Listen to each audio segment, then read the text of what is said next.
9:23, welcome back. Navigating talking to your kids about tough topics can be hard for parents, and with the 9/11 anniversary coming up, kids may have a lot of questions. So Kate Baumgarter with Indianapolis Moms is here to help us out. We were just talking in the break. It's a tough one, but it's something you do need to talk to your kids about. Right. How can parents do this? So I think the first thing you need to do is determine, what do your kids already know? So what have they learned from school? What have they learned from their friends? Unfortunately, what have they learned from the internet? And also figure out those myths. So what are those myths that they're learning, and replace those with truths. 'Cause that's really important.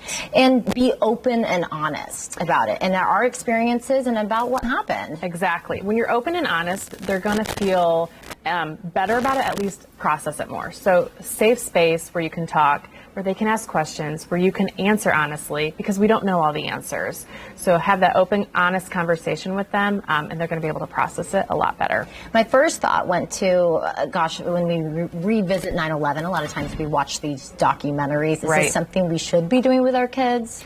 So there are some really great videos and documentaries that are kid appropriate. I think that's kind of the key. So when I was a teacher, there's a really great website called Brain Pop. It's an educational website, and they have a great video. It's just a short clip where the cartoon character and her friend, it's a robot, and they talk about 9/11, but it's age appropriate.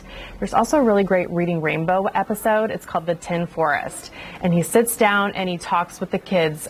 They actually were at a school that was just a few blocks away from the Twin Towers, and it's a real open, honest conversation with these kids and their emotions about 9/11. Hearing from kids probably puts it in a better perspective for kids to understand. Right. And then moving forward, is there a way that we can, bring it a better, a hopeful outcome when we talk to our kids about 9/11? Right, and I think, as we were talking, it's a very traumatic time. It's really dark, but looking at kind of the light at the end is important. So talking about those heroes, the people that risked their lives to help others and save others, that's really important to focus on that.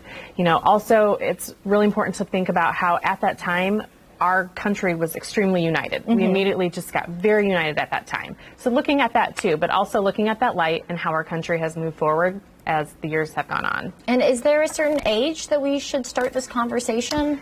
I don't know if there's necessarily a certain age, but there are, again, resources that you can do. Like there's books you can read that are appropriate for different age levels too, that go all the way to older kids. I would say when your kids are in school, that might be a great time to start talking about it, because it's a big part of American history, and they're going to be talking about it in school too. Definitely. Coming up this weekend. Right. Appreciate your time so much. Thanks for being here. Time right now.